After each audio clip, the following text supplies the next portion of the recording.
Assalamualaikum warahmatullahi wabarakatuh. Apa kabar anak sekalian? Semoga kalian semua di rumah dalam keadaan sehat dan masih bersemangat ya. Kita sudah memasuki semester baru di tahun ajaran 2021-2022 dan sekarang kalian sudah duduk di kelas 9. Dengan kalian memasuki kelas 9, Bapak berharap kalian semua dalam keadaan yang lebih bersemangat ya untuk mengikuti pembelajaran dari pelajaran PAI sampai dengan semua pelajaran yang lain, bahasa Indramayu, dan tentu saja Bapak akan menyampaikan pelajaran ilmu pengetahuan alam kelas 9 ini bersama kalian akan belajar selama 1 tahun ke depan. Mudah-mudahan kalian semua ya berniat di kelas 9 ini dengan niat yang sungguh-sungguh, karena di kelas 9 ini adalah kelas untuk menentukan kelulusan ya, atau kalian akan meningkat ke jenjang sekolah berikutnya melalui kelas 9 ini dengan melaksanakan ujian sekolah di akhir tahun yang akan datang.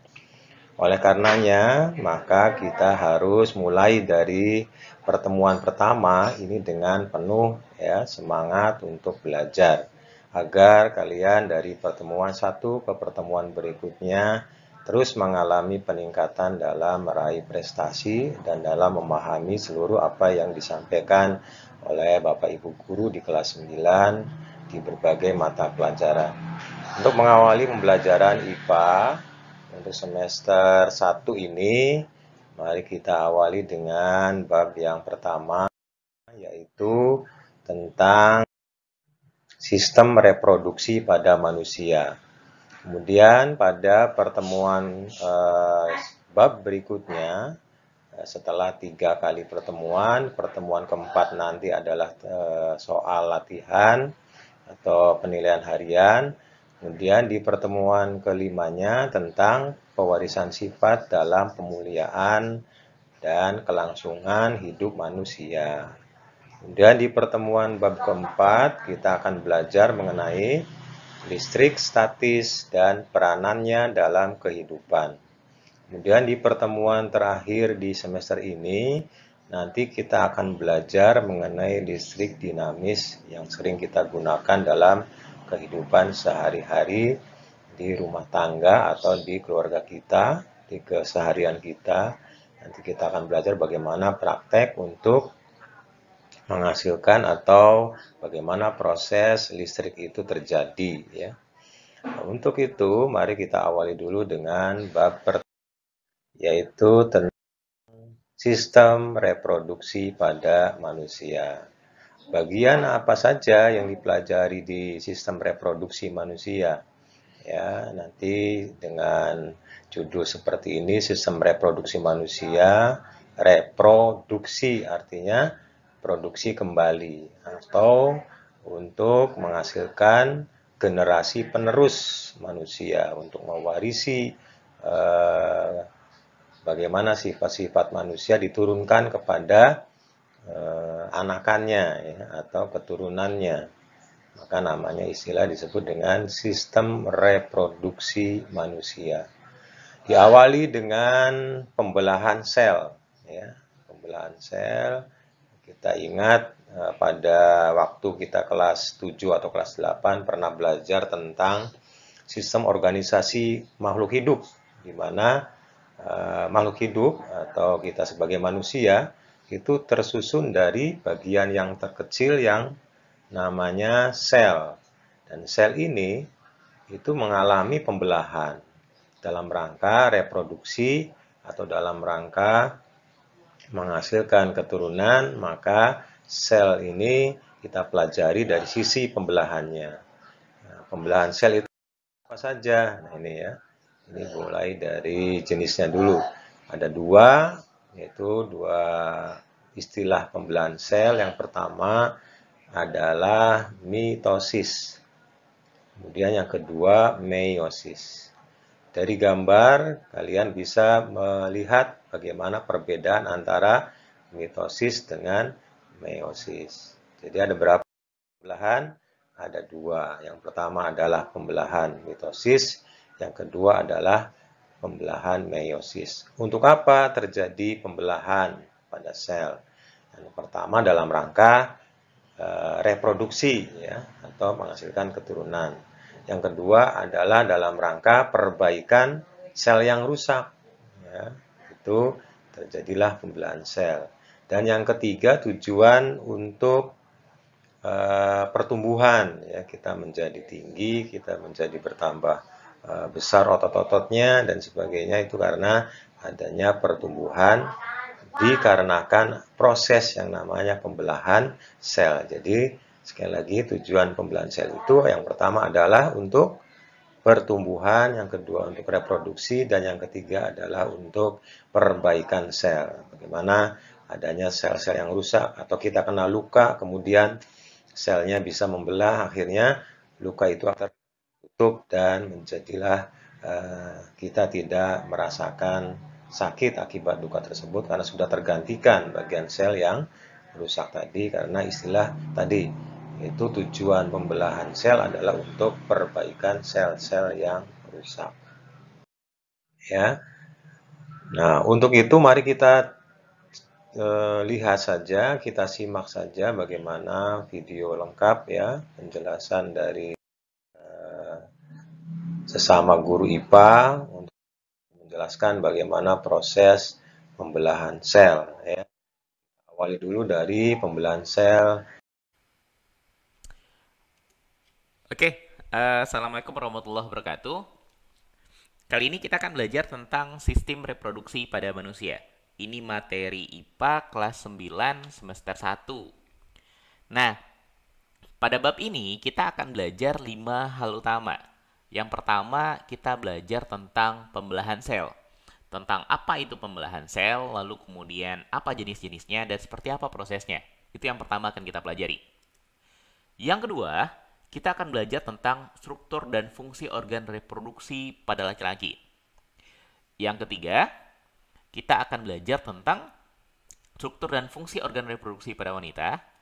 Terus yang keempat, kita akan belajar tentang siklus menstruasi, fertilisasi, dan kehamilan. Ya, ini terjadinya pada wanita. Menstruasi nggak ada cowok yang mengalami menstruasi. Oke, nanti kita akan sampai pada kenapa sih sewaktu menstruasi wanita itu sering banget mudah marah. Oke, terus kita juga akan belajar terakhir tentang penyakit pada sistem reproduksi manusia. Oh ya, sebelum kita belajar, karena yang akan kita pelajari ini adalah sistem reproduksi, bagi sebagian orang sistem reproduksi ini akan jadi suatu hal yang tabu. Nah, ada yang perlu kita ingat di awal, kita tekankan di awal. Kita membahas ini tujuannya adalah untuk belajar, oke? Jadi ya nggak usah malu-malu, nggak usah berpikiran macam-macam. Oke, kita belajar sistem reproduksi biar kita lebih paham dan biar kita lebih peduli, oke, dengan organ reproduksi yang kita miliki. Biar kita bisa mampu menjaga kesehatannya, itu yang paling penting. Nah, yang pertama, kita akan ngebahas tentang pembelahan sel. Oke, apa itu pembelahan sel? Ya, secara umum pembelahan sel itu diartikan sebagai proses yang membagi satu sel induk menjadi dua sel anak atau lebih. Oke, apa maksudnya? Kita lihat contohnya. Misal gini, anggap ini misalkan satu buah sel.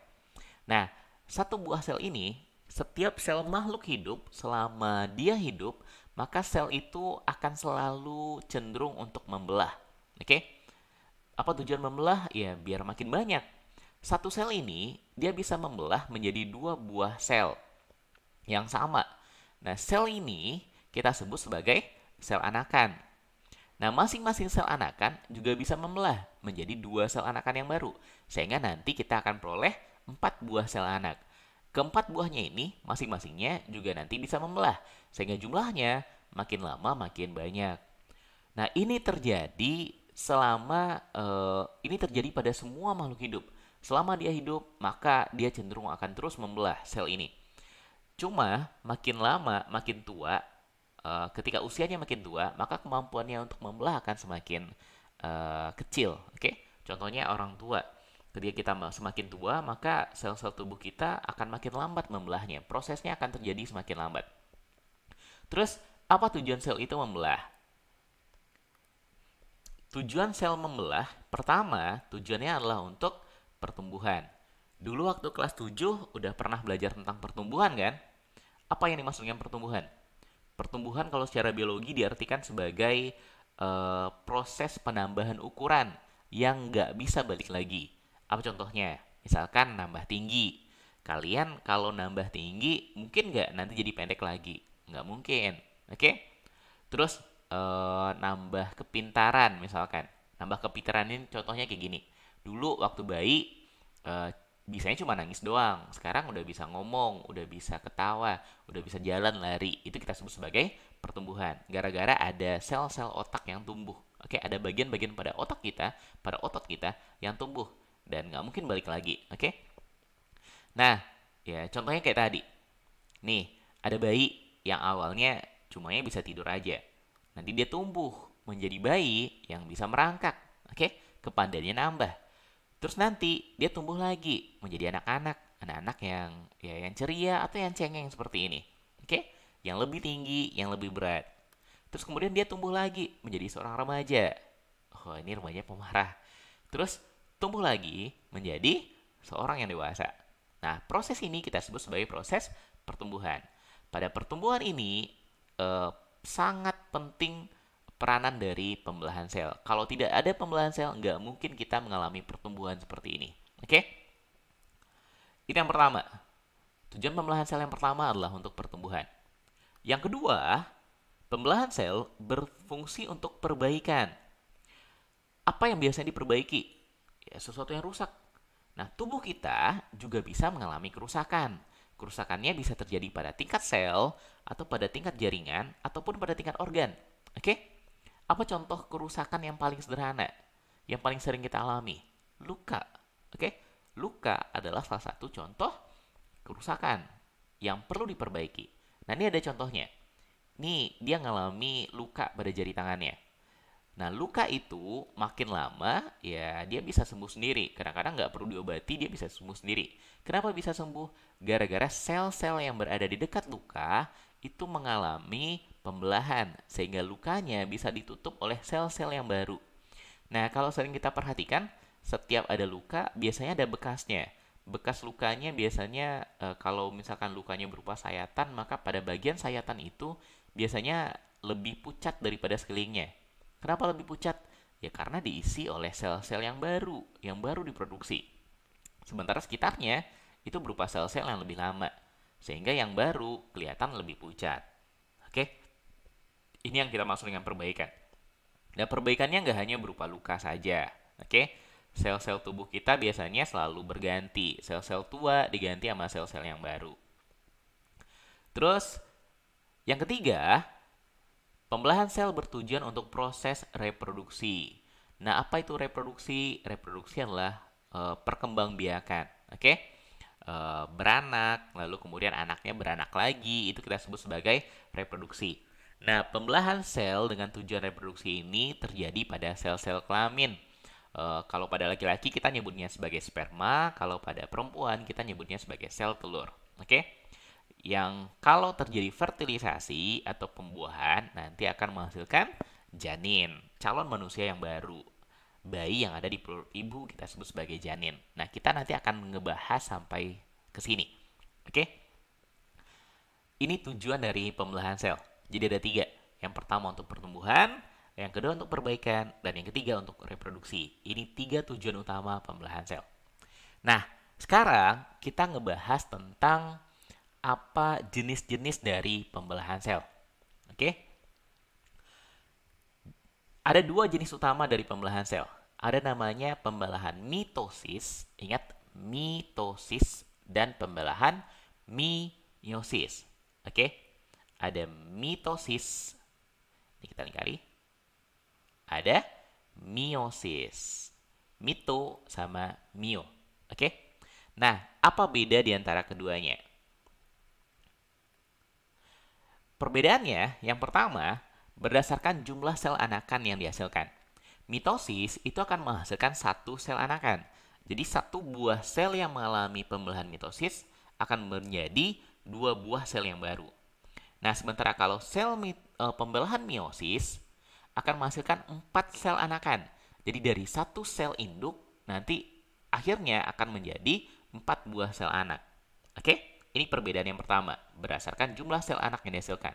Mitosis ada 2 sel anak, meiosis ada 4 sel anak yang dihasilkan. Perbedaan yang kedua, pada pembelahan mitosis, sel anak identik dengan sel induknya. Identik itu berarti sama persis.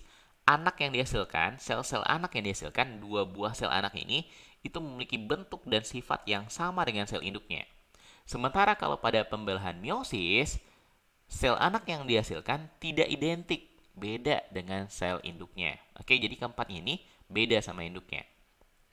Terus yang ketiga, kenapa sel anak identik dengan sel induknya kalau pembelahan mitosis? Penyebabnya gara-gara kromosom sel anak sama dengan sel induknya. Kromosom, apa itu kromosom?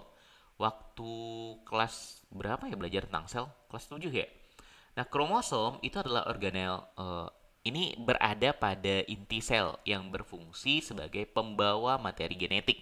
Oke, pembawa sifat-sifat genetik. Misalkan pada manusia ada hidung mancung, ada rambut pirang misalkan, atau ada yang matanya hitam, ada yang matanya biru. Nah, semua kode-kode genetik itu dibawa oleh kromosom. Oke, ciri-ciri atau sifat-sifat manusia itu ada pada kromosomnya sel. Nah, kalau pada mitosis, kromosom sel anak, sel hasil pembelahannya sama dengan sel induknya. Oke? Atau sering disebut sebagai diploid atau 2N. 2N ini berarti kromosomnya berpasangan, sama halnya seperti induknya. Berbeda dengan meiosis. Kalau pada meiosis, kromosom sel anak yang dihasilkan, sel anak ini ya hasil dari pembelahannya, itu jumlahnya hanya setengah dari sel induknya. Jadi kalau induknya 2N, maka sel anaknya itu punya kromosom yang jumlahnya adalah N. Sering disebut dengan istilah haploid. Oke, beda kan? Diploid berarti 2N, kromosomnya sama dengan kromosom induknya, jumlahnya sama. Sementara kalau meiosis, dia sifat sel anaknya adalah haploid atau N, kromosomnya setengah dari sel induknya. Oke, ini perbedaan yang ketiga. Terus perbedaan yang keempat, tempat terjadinya. Mitosis terjadi pada sel tubuh. Apa itu sel tubuh? Ya, sel seluruh tubuh kita.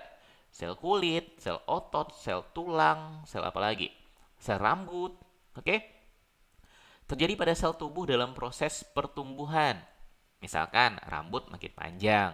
Oke? Kita makin tinggi gara-gara tulang yang makin nambah. Oke? Terus pada perbaikan, ada luka, nanti diperbaiki. Atau pada reproduksi aseksual. Nah, kalau reproduksi aseksual ini tidak terjadi pada manusia. Ini terjadi pada tumbuhan, atau bisa terjadi pada tumbuhan atau pada hewan-hewan yang tingkat rendah. Kalau pada tumbuhan, apa contoh reproduksi aseksualnya? Kita cangkok, oke? Atau kita stek. Tahu kan cangkok sama stek? Kalau cangkok ada bagian pada dahan yang dilukai, lalu kemudian dikasih tanah, nanti akarnya tumbuh. Atau stek, tinggal dipotong, lalu dimasukkan ke dalam tanah, nanti tumbuh dengan sendirinya. Itu disebut dengan reproduksi aseksual. Kalau pada hewan tingkat rendah, misalkan pada bintang laut, ada satu bintang laut, ada satu tangannya, kan bintang laut terdiri dari 5 tangan. Ada satu tangannya yang kepotong misalkan, maka bagian yang kepotong itu akan tumbuh menjadi bintang laut yang baru. Oke? Itu kita sebut sebagai reproduksi aseksual, tanpa perlu perkawinan antara jantan dengan betina. Nah, kalau pada pembelahan meiosis, ini terjadi pada sel kelamin dalam proses reproduksi seksual. Oke? Ini terjadi pada pembentukan sel sperma dan sel telur pada manusia ataupun pada hewan tingkat tinggi. Pada tumbuhan juga. Oke? Ini yang terjadi pada pembelahan meiosis. Terjadi pada sel kelamin pada proses reproduksi seksual. Sementara pembelahan mitosis terjadi pada sel tubuh dalam proses pertumbuhan, perbaikan, dan reproduksi aseksual. Ini 4 perbedaan utama antara mitosis dengan meiosis. Oke? Hafalkan keempat-empat perbedaannya ini. Jangan sampai kebalik. Nah, sekarang kita bahas prosesnya. Kita bahas pertama proses untuk pembelahan mitosis terlebih dahulu. Nah, tahap pada pembelahan mitosis itu ada 4 tahap utama. Yang pertama kita mulai dari sebelum kita mulai tahapnya, dulu kita pernah belajar tentang sel, tentang bagian-bagian sel. Nah, sekarang kita ingat-ingat lagi bagian-bagian sel ini karena nanti untuk memahami proses pembelahan mitosis ataupun meiosis akan lebih gampang kalau kita tahu nama bagian-bagian sel. Nah, kita mulai dari yang tengah ini. Yang di tengah ini namanya adalah nukleus atau inti bahasa Indonesianya. Ini inti. Apa yang ada di dalamnya? Di dalam inti ini terdapat kromosom. Oke? Kromosom sebagai pembawa materi-materi genetik. Nah, inti ini dibungkus oleh membran inti namanya. Kalau nggak ada membran intinya, akibatnya intinya nanti akan tercerai-berai, terserak di semua bagian sel. Oke? Jadi dia dikumpulkan, dibungkus oleh membran inti. Jadi bagian luar inti ini kita sebut sebagai membran inti. Dalamnya kalau kayak gini jadi nggak kelihatan karena ada membran intinya. Nah, kemudian di luarnya ini ada berbagai organel sel. Kita mulai dari sitoplasma. Jadi cairan sel yang ada di dalam sel ini nanti ada cairan disebut sebagai sitoplasma. Dan organel-organelnya ini melayang di dalam cairannya.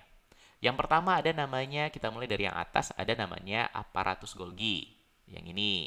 Terus ada namanya mitokondria. Terus ada namanya lisosom. Terus ada namanya retikulum endoplasma. Ada retikulum endoplasma halus, ada retikulum endoplasma kasar. Terus ada ribosom, yang titik-titik ini ribosom. Terus ada yang namanya sentrosom. Nah, di antara semua organel sel, yang berperan paling penting, yang berperan penting pada proses pembelahan itu ada 2.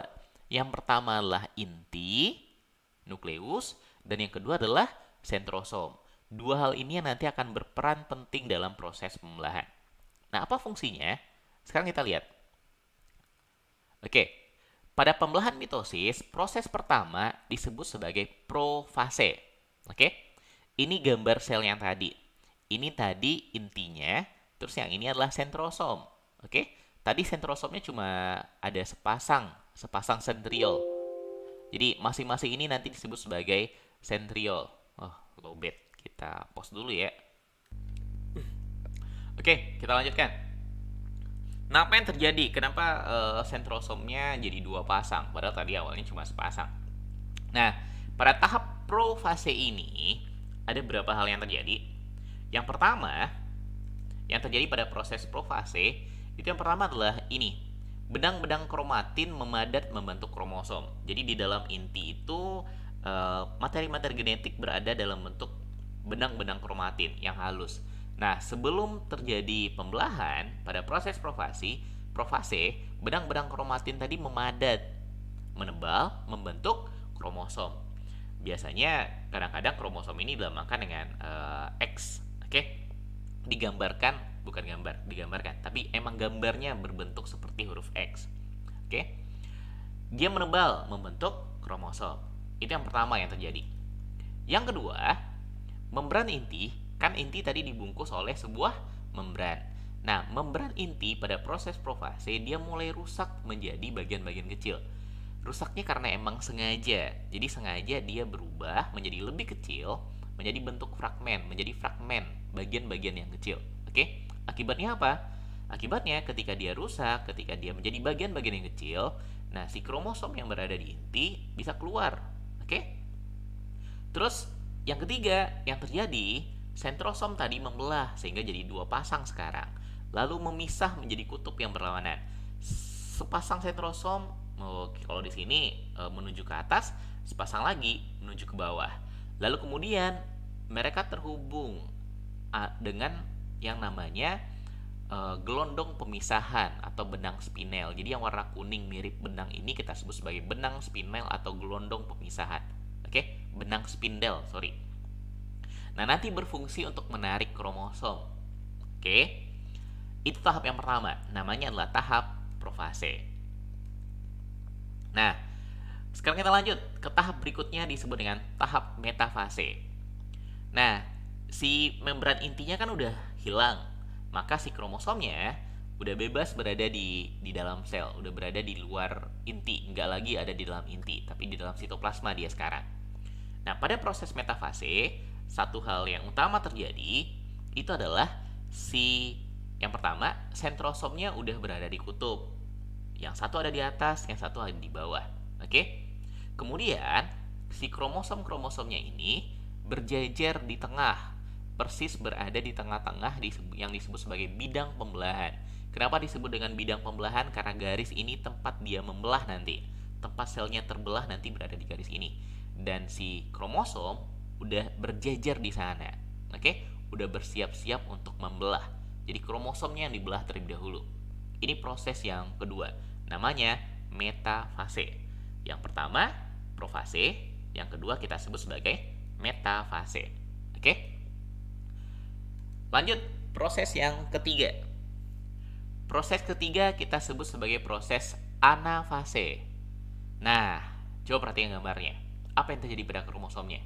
Kromosom yang tadi berjejer, oke, di bidang pembelahan di tengah-tengah, sekarang ditarik oleh sentrosomnya. Sentrosom atas narik ke arah atas, sentrosom yang berada di bawah narik ke arah bawah, sehingga kromosomnya jadi terpisah. Oke? Jadi terbelah kromosomnya. Sebagiannya pergi ke atas, sebagiannya lagi pergi ke bawah. Itu yang terjadi. Namanya kromatid istilahnya. Jadi kromatid saudara dari setiap pasangan, ini awalnya berpasangan, memisah menuju kutub yang berlawanan. Ada yang menuju kutub atas, ada yang menuju kutub bawah. Oke? Ini yang terjadi pada proses anafase. Jadi yang pertama tadi namanya adalah profase, yang kedua metafase, dan yang ketiga adalah anafase. Oke? Nah, berikutnya proses yang keempat dan yang terakhir pada proses pembelahan mitosis ini. Kita nyebutnya telofase. Kromosom yang udah terpisah, yang udah ke atas sebagian dan ke bawah sebagian, berikutnya mulai dibungkus lagi oleh membran inti. Jadi membran inti yang tadi awalnya di profase mulai menghilang, oke, berubah menjadi fragmen. Di bagian telofase, membran inti kembali lagi membungkus kromosom. Oke, masing-masing ada di sel yang atas dan ada di bagian bawah. Oke, jadi nanti akan dihasilkan dua buah sel dengan dua buah inti. Terus yang kedua, si kromosomnya mulai meregang. Kan tadi pada profase kromosom dibentuk, kromatin memadat membentuk kromosom. Nah, sekarang kromosomnya akan meregang lalu akan berubah lagi jadi benang-benang kromatin. Oke? Jadi benang-benang halus kromatin.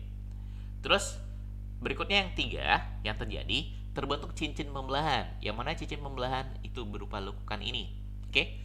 Di lekukan inilah kemudian sel akan membelah. Sel akan terbagi dua. Satu sel ada di atas dengan satu sel ada di bawah. Sel yang persis sama seperti sel induknya, oke, dengan jumlah kromosom yang sama, oke, sehingga dihasilkan ada dua sel anakan. Nah, ini kita sebut sebagai proses mitosis. Ingat prosesnya, profase yang pertama, metafase, anafase, sama telofase. Oke, perhatikan gambarnya baik-baik karena biasanya ini nanti ditanya. Oke, di ujian biasanya nanya ini. Bisa aja pertanyaannya berupa gambar, lo ditanya nama prosesnya apa, oke? Atau ditanya seperti apa urutannya, profase, metafase, anafase, dan yang terakhir adalah telofase. Oke? Nah, sekarang kita lanjut. Tadi kita udah ngebahas yang mitosis, sekarang kita bahas pembelahan